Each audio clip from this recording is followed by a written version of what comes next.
ছাত্রলীগের পক্ষে কথা বলছি, যে ছাত্রলীগের কারণে রক্তক্ষরণ হচ্ছে বলছি, তাদেরকে আরেকটা কথা আমি বলতে চাই। আপনারা এখানে আরো 2 জন মানুষ আছেন যারা এই লাইটের ভিতরে নাই, তারা এই লাইট থেকে বেরোয় গেছেন, অথচ তারাও কিন্তু হারুন সাহেবের চেয়ে কম দায়ী না।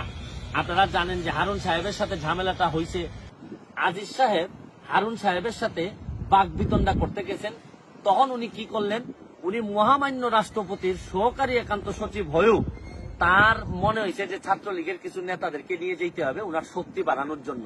উনি কিভাবে ছাত্রলীগরে এইভাবে ব্যবহার করতে পারেন, আমার বিশ্বাস এই আজিজুল সাহেবও হয়তো ছাত্রলীগের ব্যাকগ্রাউন্ডের হবেন, নাইলে তো মহামান্য রাষ্ট্রপতির হয়তো এই জায়গায় পর্যন্ত যাওয়ার কথা না।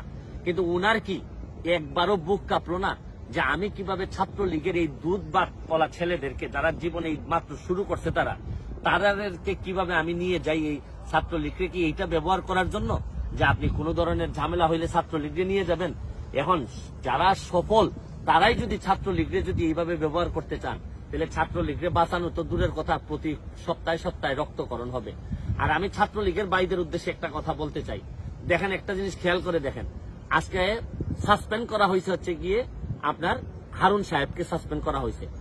আপনারা আমরা কেউই জানি না তারা ভবিষ্যতে কোথায় যাবেন, কিন্তু যে ছাত্রলীগের ছেলেরা মার খাইলো, তারা এই যন্ত্রণা নিয়ে বিসিএস তো দূরের কথা, এই ছেলের তো এই ছাত্রলীগের সাংগঠনিক সম্পাদক বা যারা যারা মার খাইছেন তাদের তো এখন জীবন চালানোই কঠিন হয়ে যাবে। আর এই যে হাসপাতালের খরচটা কে দিবে?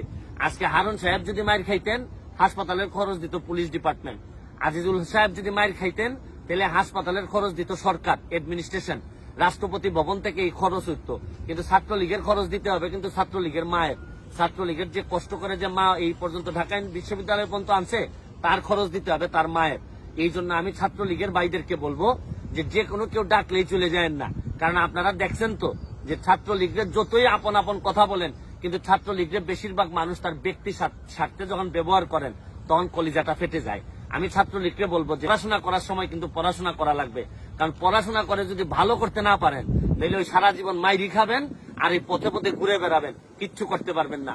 আমি শুধু আমরা হারুন সাহেবের বিচার যা হওয়ার তো যতটুকু হয়েছে এটার জন্য ধন্যবাদ জানিয়ে, তারা পুলিশ ডিপার্টমেন্টে থেকে যে ধরনের বিব্রতকর অবস্থায় পুলিশকে ফেলছেন, যে ধরনের বিব্রতকর অবস্থায় সরকারকে ফেলছেন, পুরাপুরি একটা ইনকোয়ারি হয়ে সবার সামনে আসা উচিত এবং ভবিষ্যতে যেন এই ধরনের ঘটনা কেউ ঘটাইতে না পারে, ছাত্রলীগকে যেন ব্যবহার করতে না পারে।